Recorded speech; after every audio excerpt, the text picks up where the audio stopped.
Satisfaire les désirs et besoins de tous, proches ou moins proches, tout le temps, sans réfléchir ni compter, c'est ce que les anglo-saxons appellent des people pleasers, des hommes et des femmes qui se font toujours passer après les autres. Cette définition, je l'ai trouvée vraiment très facilement en tapant people pleaser sur Google. C'est sur le site de psychologie.com et c'est le sujet dont on va parler aujourd'hui. J'avais envie de te parler du concept de people pleaser parce que dernièrement j'ai l'impression qu'on en parle énormément, notamment sur Instagram, j'ai beaucoup vu passer ça. Et forcément je colle à 12 000% au profil people pleaser et du coup ça m'a beaucoup fait réfléchir sur comment on parlait de ça, comment typiquement la psychologie présente cette manière d'être et surtout pourquoi moi j'ai des choses à dire là-dessus d'un point de vue peut-être un peu plus sociologique. Mais aussi j'ai envie de partager mon expérience à propos du fait d'être comme ça parce que en fait j'en souffre, j'ai 27 ans aujourd'hui, ça fait vraiment très longtemps que j'ai conscience que je suis comme ça et que j'essaye de moins être comme ça et en fait j'y arrive pas. Donc voilà, aujourd'hui une petite vidéo pour essayer de décortiquer ce mécanisme-là pour essayer de plus en souffrir. Parce qu'en fait, la plupart des gens qui sont très people pleaser, finalement, se retrouvent bien embêtés. Tu vas vite comprendre pourquoi, mais en grosso modo, faire tout le temps passer les autres avant soi, c'est pas une bonne chose en général. Alors je sais pas s'il y a une expression équivalente en français pour parler de ce type de profil. Moi, souvent, ce que je vais utiliser comme terme pour définir mon profil quand j'ai envie de parler de ça, c'est que je vais dire que je suis quelqu'un de dévoué. Peut-être que d'autres personnes vont dire qu'elles sont dans le sacrifice. D'autres personnes vont peut-être parler même de militantisme. Voilà, ça dépend comment tu conçois la chose. Mais grosso modo, c'est le fait de agir pour autrui, pour le bien d'autrui, pour combler les besoins d'autrui, sans prioriser nos besoins à nous. Alors, je n'ai pas lu d'études qui faisaient des sondages ou des statistiques sur les personnes qui sont people pleasers et leurs caractéristiques communes, mais je pense qu'on peut facilement supposer que quand on a un profil comme ça, c'est-à-dire qu'on va tout le temps faire passer les autres avant soi, c'est probablement qu'il y a un vécu traumatique de violence, probablement domestique, intrafamilial dedans, puisque quand tu écoutes les gens parler du fait qu'ils sont people pleasers, souvent il y a le fait que dans l'enfance, il fallait faire passer ses parents, ses frères et sœurs, d'autres personnes que soi avant nous, et que c'est juste un langage en fait qu'on a fini par apprendre à parler. Mais comme pour tout, expliquer les choses que d'un point de vue n'est pas suffisant. On ne peut pas que interpréter le comportement des gens à travers la psychologie et le comportement individuel. Il y a aussi des dimensions sociologiques à prendre en compte, des conditions matérielles de vie, des positions sociales, des discriminations subies ou exercées, qui expliquent aussi pourquoi les gens deviennent les gens qu'ils sont.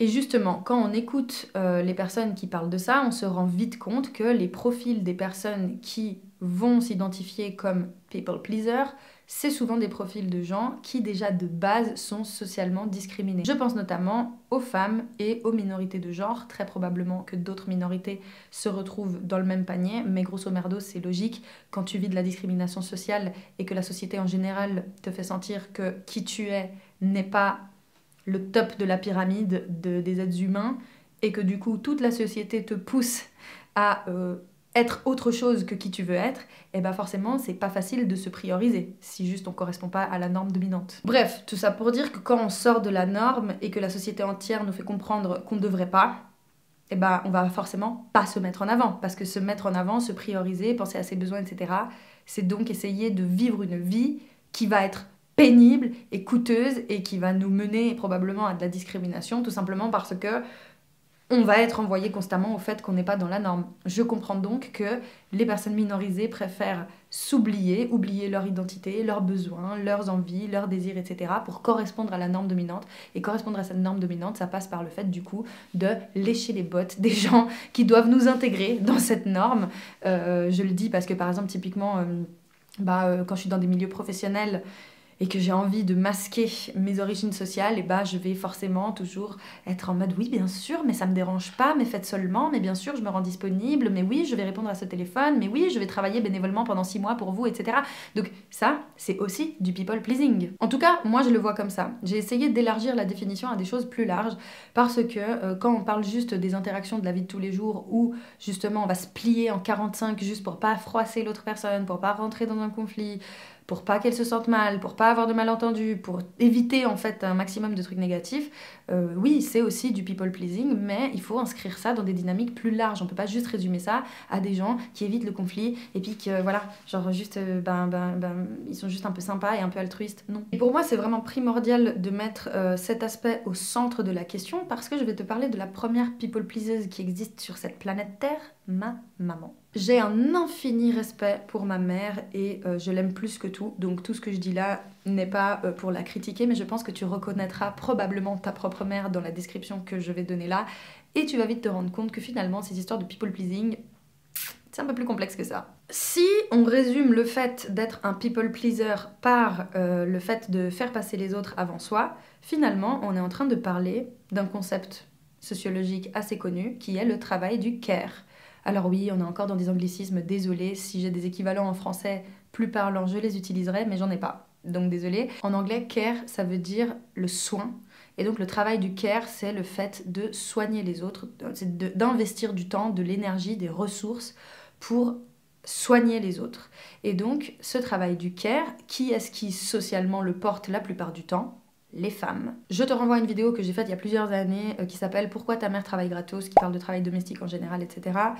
Une autre vidéo aussi que j'ai faite qui s'appelle « Un féminisme décolonial » de Françoise Vergès où elle explique en gros que les professions, justement, alors notamment en France, qui vont être beaucoup dans le care sont des professions exercées notamment par des personnes minorisées sur le plan racial. Et donc typiquement les aides-soignantes, les aides à domicile, les infirmières, voilà, toutes les personnes qui sont là dans le service, dans le soin et dans la protection des personnes vulnérables, très souvent vont être des personnes qui sont déjà socialement minorisées. Et donc maintenant on le sait, les femmes de manière générale dans la société hétérosexuelle patriarcale sont conditionnées à donner perpétuellement du travail gratuit à la société puisqu'elles éduquent, puisqu'elles soignent, puisqu'elles font à manger, puisqu'elles nettoient la maison, puisqu'elles font du sexe, puisqu'elles font un travail du corps, enfin bref, elles font plein de choses dans le but de servir tout ce qui les entoure.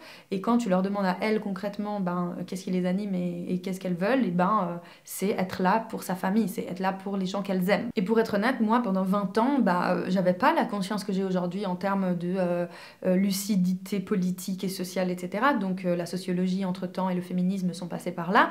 Mais avant que ce soit le cas, moi je passais juste mon temps à critiquer ma mère, à trouver que son comportement était absurde, à être dans l'incompréhension, le jugement et la confrontation en fait, parce que je me rendais bien compte qu'en fait elle souffrait, je me rendais bien compte qu'en fait c'était pas juste, je me rendais bien compte que tout le monde lui suçait son énergie, son âme, son temps, sa bienveillance, sa sympathie, ses ressources, alors que elle recevait absolument rien en retour. Et c'est pas que elle le disait, c'est que je le voyais. Donc c'est vrai qu'avant, quand je la voyais retourner constamment, rendre service à mon père, l'aider, lui fournir encore ses ressources alors que cet homme l'a maltraité toute la vie, qui sont divorcés depuis maintenant 20 ans et qu'en plus de ça il le fait tout en étant super agressif et insultant avec elle, c'est vrai que quand je la voyais y retourner, genre, ça me scandalisait, j'en avais marre, j'en pouvais plus.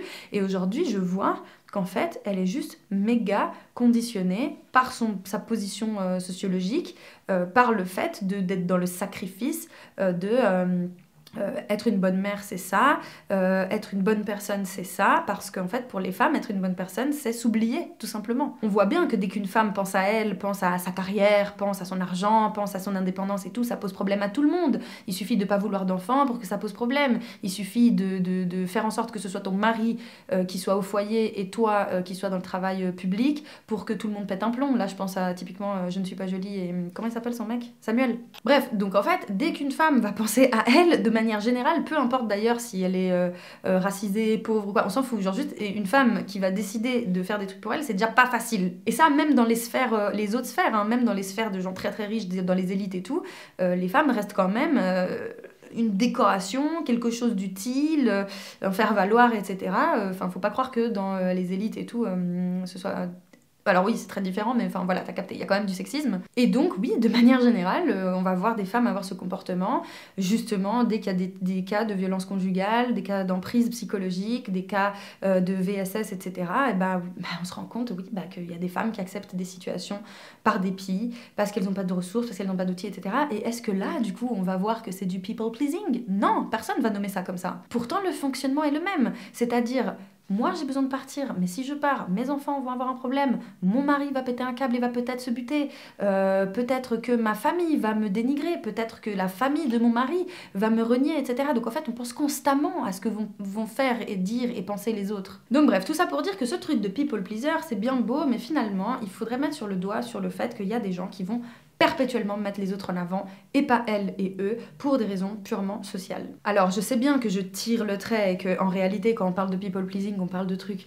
assez futiles, de la vie du quotidien, etc. Mais pour être moi du coup une people pleaseuse bis parce que forcément mon comportement, la socialisation, tout ça fait que du coup, sans m'en rendre compte, je reproduis des comportements que je vois chez ma mère et il y a des choses que je trouve magnifiques chez elle et que j'adore, mais je me retrouve moi aussi dans cette situation où maintenant je fais depuis longtemps passer constamment les besoins des autres avant les miens et c'est devenu carrément un trait d'identité, c'est carrément devenu mon travail. J'en ai déjà parlé dans plusieurs de mes vidéos, notamment celle-ci où je dis que j'ai failli fermer cette chaîne parce que justement je me suis rendu compte que même ma propre intimité personnelle, mon propre psyché, ma propre existence, mes propres traumas, ma propre histoire, dans ma tête je me suis dit non, je ne peux pas faire un travail de thérapie pour me construire moi en tant que personne individuelle, il faut que ça serve à d'autres gens et donc tout ce que j'entreprends dans ma vie en général, je le fais en réfléchissant au fait que ça puisse servir à autrui, à ce que ce soit quand même un travail thérapeutique, un travail de soin. Alors on va un peu quitter la dimension politique et sociale pour rentrer maintenant dans ma petite tête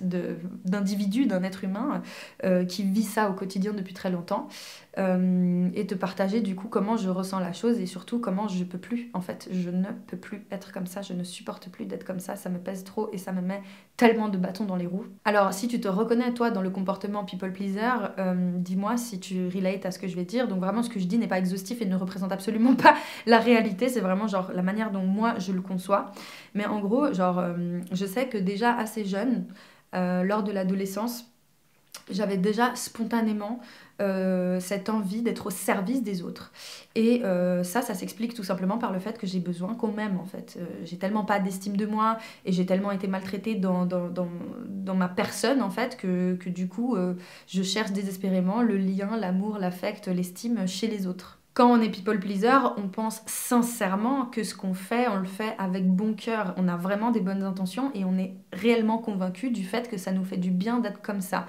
Et je pense qu'en réalité, effectivement, une grande partie du temps, le fait d'être comme ça nous permet de nous sentir mieux. Parce que pour peu qu'on tombe sur des gens qui nous rendent l'appareil à la même hauteur que ce qu'on peut donner, et ça crée des super relations. Si toi t'es quelqu'un de dévoué, tu rencontres un inconnu et tu te dis oh j'ai envie de l'aider, j'ai envie de répondre à ses besoins et tout, sans savoir en vrai qui t'a devant toi, et qu'en réalité cet inconnu finalement est adorable et te rend l'appareil et en fait finalement est une bête de rencontre, et c'est super d'être un people pleaser.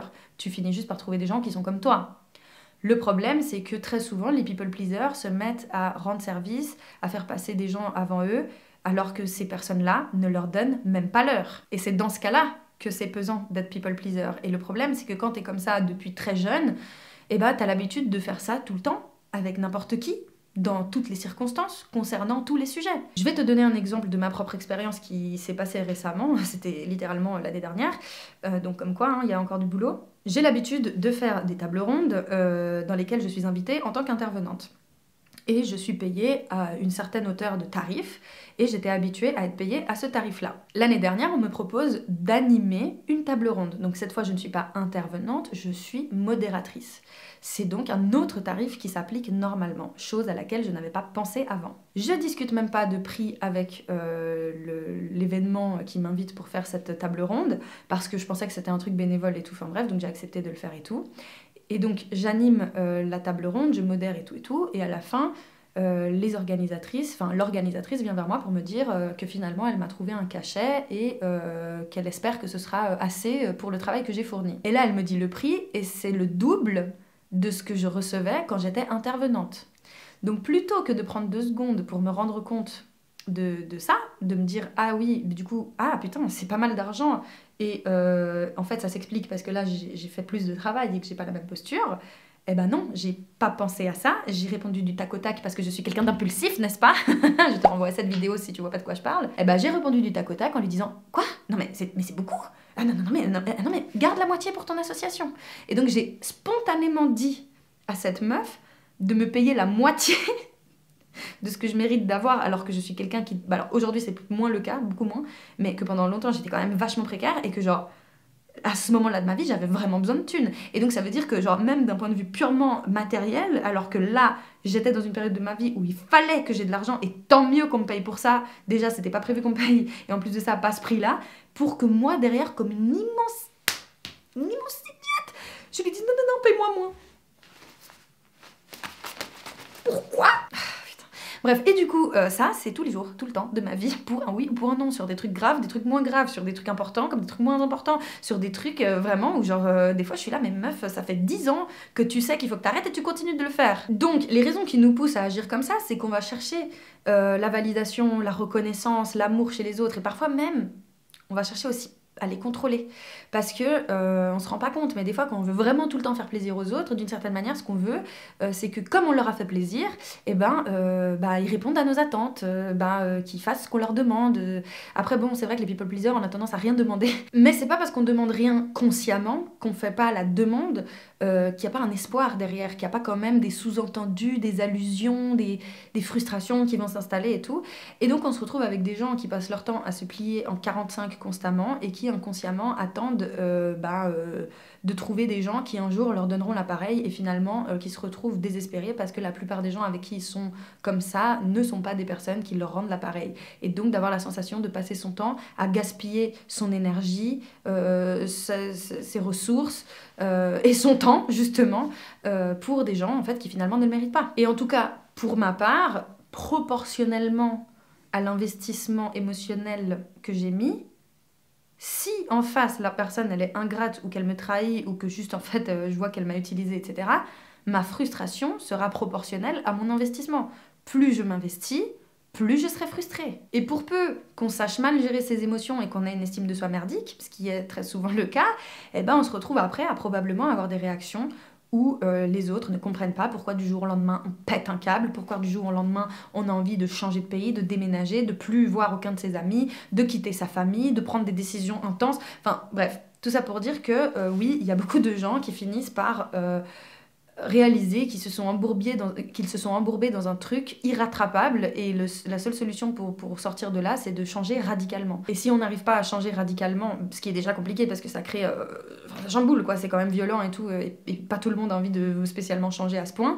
Mais moi j'ai déjà vu des gens switcher, genre passer de vraiment un sucre, des gens super sympas qui veulent tout le temps être cool avec les autres et qui vont prendre le temps, etc. machin, switcher à cafard quoi, d'être vraiment en mode genre, les grands discours de les gens sont ingrats, trop bons, trop cons, j'ai trop donné dans ma vie, maintenant je donne à plus personne, je vais fermer mon cœur, nanani nanana, et puis de se retrouver du coup super aigri, super gna. Donc le but c'est absolument pas de te dire tu peux pas être comme tu es, tu dois changer maintenant radicalement, parce qu'en fait même si tu le faisais tu serais probablement pas heureux ou heureuse. Je pense à Annabelle avec qui je me plains souvent de ça, qui me dit non mais Caro, même si là je te fous dans une autre ville, tu continueras de faire la people pleaseuse avec tout le monde, à faire la psy de comptoir bénévole pour tout le monde, à faire la travailleuse sociale bénévole pour tout le monde, à faire la médiatrice, la formatrice, la coach, la machin, genre meuf, genre c'est pas parce que tu changes de ville que... Enfin, c'est quand même une partie de toi qui est valorisée, qui te fait gagner aussi estime de toi et qui te permet quand même d'avoir une notion de ton identité plus ou moins solide. C'est vrai que pour ma part, une grande partie de ma personnalité repose sur ce trait de caractère. Bon, voilà, donc si je le retire totalement de ma vie, franchement, il me reste plus grand chose. Donc le but, c'est pas d'être radicalement différente, c'est juste de me faire des meilleurs choix avec des bonnes limites. Ces 2 petits ingrédients vont vraiment te permettre de changer de vie. Il suffit déjà, enfin il suffit... C'est beaucoup plus facile à dire qu'à faire, n'est-ce pas? Parce qu'on parle d'un travail de thérapie, un travail sur soi, etc. qui peut prendre parfois plusieurs années. Mais du coup, première étape, c'est déjà de connaître ses limites. Quelles sont les choses que sincèrement, entre toi et moi, juste entre toi et moi, tu es capable de tolérer, et quelles sont les choses vraiment qui te sortent par le... Tu dois faire ce travail seul ou avec un thérapeute, parce qu'il faut vraiment que tu puisses laisser libre cours à ce que tu ferais si t'étais pas enchaîné par ces croyances sur toi-même, si t'étais pas genre bridé par ces mécanismes-là qui t'ont été imposés. Il faut vraiment que tu puisses imaginer, dans un monde dans lequel t'as ni famille, ni amis, personne qui te connaît, etc., quelles sont les choses vraiment que tu acceptes et quelles sont les choses que tu n'acceptes pas. C'est toujours assez vague dit comme ça, mais du coup tu peux réfléchir par exemple à la façon qu'on a de te parler, au temps que l'on va t'accorder, au service que l'on va te demander. Il faut que tu réfléchisses en termes d'énergie à ta disposition, genre l'énergie que tu as à ta disposition, imaginons que c'est une batterie remplie à 100%, et ben dans cette batterie, tu veux que ton énergie, tous les jours, elle serve à quoi en fait? Parce que si cette énergie, elle est gaspillée à supporter des gens qui t'apportent rien et juste dont tu sais plus quoi faire parce qu'en fait genre, juste tu t'es embourbé dans une situation dans laquelle tu peux pas leur dire au revoir, tu veux pas les quitter mais en même temps juste t'as toujours été comme ça, donc bref, cette batterie là elle est précieuse, tous les jours elle se remplit, toutes les fins de journée elle se vide et en fait au fur et à mesure de la vie elle devient de plus en plus défaillante, ton énergie elle est précieuse. Pareil avec ton temps, le temps c'est limité en fait et c'est précieux et plus tu vieillis moins il y en a. Oui parce qu'on peut carrément se mettre à se plier en mille pour des gens dont on n'a même pas vu le visage ou dont on connaît même pas le nom juste parce que quelqu'un nous a dit que quelqu'un avait besoin d'un truc quelque part et du coup nous on y va en fait. Est-ce que finalement c'est pas juste être militant du quotidien? Genre on a pris trop premier degré les actions d'engagement, de dévotion, etc. solidaires dans nos vies de tous les jours. Tu sais, genre à la base tu peux faire ça genre avec des groupes, dans des assos, dans des événements, dans des collectifs, des journées spéciales, voilà. Et non, toi tu fais ça tous les jours de ta vie, comme ça, tout le temps.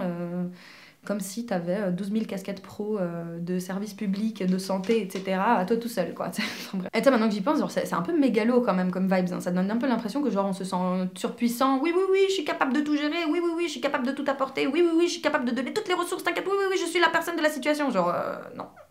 non. Donc bref, ça c'était pour l'aspect des limites. Le deuxième truc, c'est de mieux choisir les gens avec qui on veut être comme ça. Comme j'ai dit, le but c'est pas de plus être comme ça du tout, c'est de mieux doser les ressources que l'on va fournir, mais surtout, de les donner à des gens qui valent la peine. Alors évidemment, quand on est dans des milieux militants, ça se pose pas comme question. Tout le monde mérite qu'on soit là, qu'on les aide, qu'on les assiste, etc. Il n'y a pas de tri à faire par rapport aux populations vulnérables. On s'en fout d'ailleurs, genre dans ces populations vulnérables, si c'est des gens problématiques, pas problématiques. Genre, les gens qui ont ce genre de débat, genre juste en ligne et tout, genre vous avez jamais été dans les murs d'une association dans la vraie vie, genre c'est impossible. Donc d'un point de vue purement associatif, militant et tout, on ne trie pas les gens que l'on va aider. On va aider les gens qui en ont besoin, point barre. Donc ça s'applique pas dans cette dimension-là. Moi je te parle là vraiment de tes actions du quotidien, justement quand tu fais la militante du quotidien alors que tu devrais pas. Donc quand il s'agit de militantisme, non.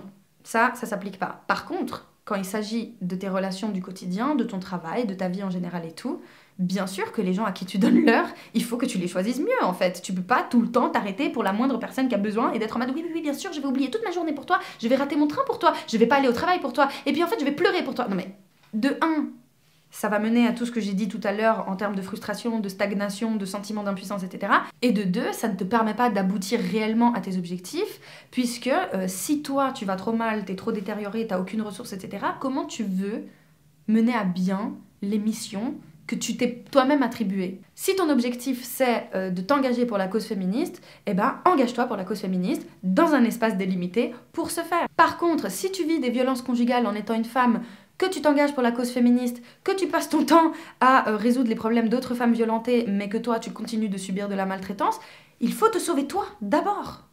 C'est le fameux « mets ton masque à oxygène avant de mettre celui de ton gosse dans l'avion s'il y a besoin ». C'est le fameux « aime-toi toi-même avant d'aimer les autres ». Oui, c'est un peu bateau, c'est un peu con comme expression comme ça, mais en réalité ça dit des trucs vrais. Ça veut pas dire qu'on peut rien faire pour les autres si on fait rien pour soi. Bien sûr qu'on peut faire des choses pour les autres même quand on fait rien pour soi.